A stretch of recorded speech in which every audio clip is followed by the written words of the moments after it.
Hello, everybody. We're going to have a talk here. It's important. It's on a lot of tags I'm getting here today, and it's great. I love it when people tag me and post. CBC, the biggest one is CBC's recent publication on Barbados. There's even more than that. There's Chile. And I'm going to get into what I'm going to write for Oxford just to touch on it. I'm not going to go into major detail of that paper I'm working on right now, but a lot of world-class scholars have already asked me to do this. A number of them, the United States, even in the UK, it's going on and on and on. I've had an incredible 2 years on a stage, and obviously it started with Alberta independence and what I'd done in Alberta and where that's taken me now in my great journey. Other people are paying attention, world scholars and even other countries or other independent regions. The two we're going to talk about today, that not the media or anybody else is really coming on board with here, because they just don't understand the system that we live in or the legal system that works internationally that binds all of us or unbinds some of us. And I'm going to get through that today. Now, Chile was a colonial country too, everybody. I know several of the world academics and legal specialists who are actually working on the Constitution of Chile, transforming Chile out of all forms of colonialism, as well as taking on the juristocracy. Big difference here, everybody. Chile was a colonial of Spain. The whole colonialism is tied to Spain, who is an Axis power of World War II. They have absolutely no strength, Spain, on the international scene. The only strength they get is being inside the European Union, and even that isn't enough. Even with all those nations, it's not enough. But the one nation that remains in the UK that gives Spain its tremendous power is absolutely France. France sharing its veto. I don't think France, I'm not going to say for sure, I don't know. I doubt very much France is going to go against the Allies as a UNSC member to go for Spain. Chile's going to get its constitutional reforms. Much of what I'm trying to do with the Canadian Constitutionalist Party, as well as what I presented for Alberta independence in 2019. So now Chile coming on board with that. World experts writing the Constitution, some of which I would welcome more and be happy to have in the Canadian Constitutionalist narrative that would go out to every Canadian. It's not a joke, it's real. I know all of them involved in that. They go across other nations, and they're constitutional experts, best of the best in the world, and that's just a handful of them. Doing Chile's, that's coming. We're now going to talk about Barbados, which is a Caribbean country, went independent in the 60s, got their independence, but they suffer a major malfunction that many former colonial countries, as well as Canada, and many other Commonwealth countries who have independence but have not utilized full separation of colonial power. And why is that? Because the politicians of the time getting the independence wanted to keep that colonial power for themselves. This is what Barbados is doing. This is what Barbados wants to do, wants to strip all of the monarchy away, and absolutely their politicians can no longer hide behind Her Majesty. Queen Elizabeth II has nothing to do with Barbados. It's all about the politicians. Again, same as Canada and how our politicians operate. They say Her Majesty, but that's not the reality. Her Majesty right now is absolutely 100% Justin Trudeau. If Aaron O'Toole gets elected, he is the absolute Her Majesty, as it was Stephen Harper before that. It doesn't matter in Canada, as it is in Barbados, who you elect. Until you end all of that and reinstitute a new constitution, you will not see any changes made. It's the reason why no premier of any province or territory wishes to give you, the Canadian people, in any province or territory, 2/3 of their rights granted to you by the 1867 Constitution.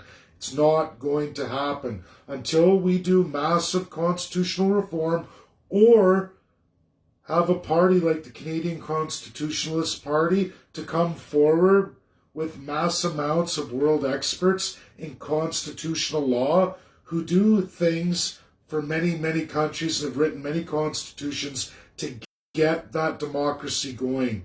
What you're supposed to be, not what you are. And unfortunately, since decolonization, we're going back to 1960, which if you look in the 60s, you'll find many, many nations, even after the 1946, from the 1960, we see it in Africa, South America, Caribbean, all through the Middle East, you'll see that start to happen. And there's a whole period of the 60s into the 70s, nations did just that. However, there are a few where the politicians, when they wrote these new constitutions for independence, said, yeah, we got away from somewhat of these colonials, but we're going to put that crown power on our head. They didn't cut that part out of the Constitution. They just crowned themselves. That's what they did. This is the education, the work I've been doing for 4 years, and it's just going viral in world academia. The best of the best academics have been pressuring me. I even have a good friend, and I should give a hats off to Robert Lanks. He was telling me to write a book. Well, it looks like I'm going to write at least a paper now. I have a book, and I'm going to get that paper in before the end of the month.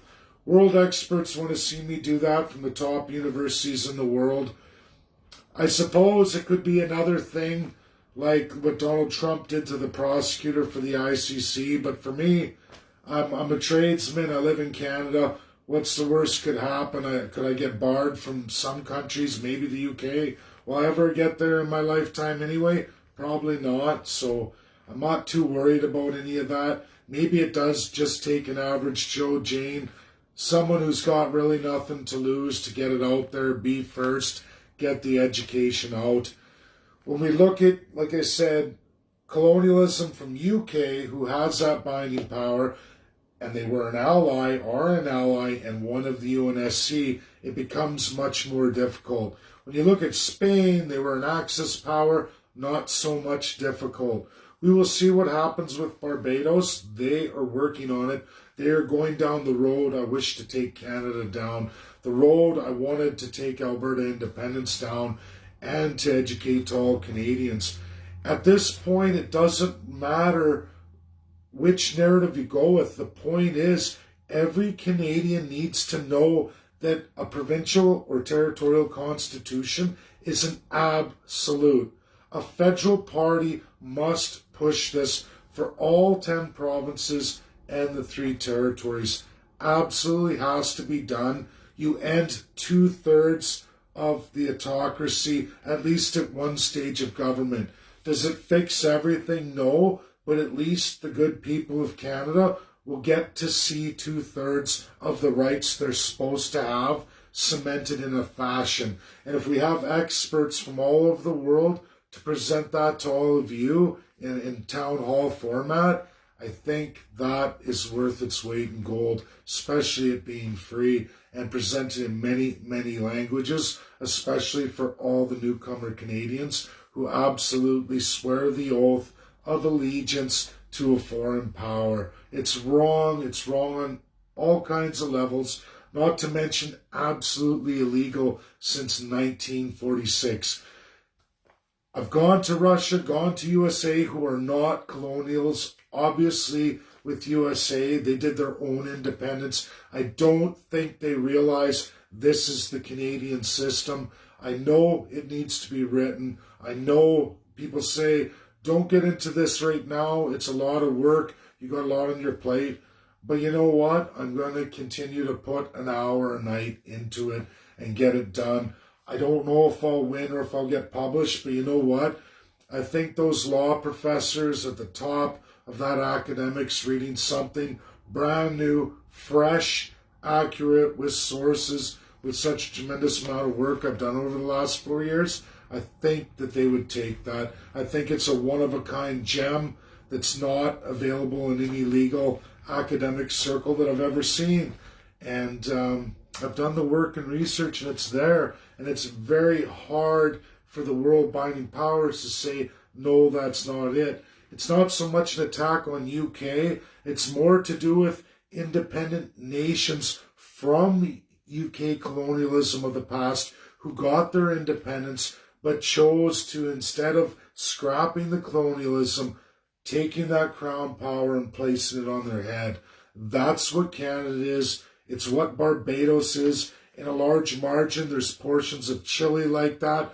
In the narrative of the Spanish colonialism, a lot of it in South America, a lot of the UK former in Africa. It's why so many world problems exist today. It's an absolute crown autocracy. I'm not blaming UK. They did their system in a time of age of empires, during the time when they had that world power and they were the ultimate authority. I'm not saying the UK is innocent at their time, but that was then. World War II came. This is now since 1946 and absolutely since 1960. I know UK likes to shy away from this. So does Spain, because they don't want liabilities pre-World War II to come back and bite them. And understand that. USA has some things they don't want to come back and bite them. But the reality is that's not what anyone's doing here. People are trying to move forward, and absolutely Russia and USA have a commitment to this. They absolutely do.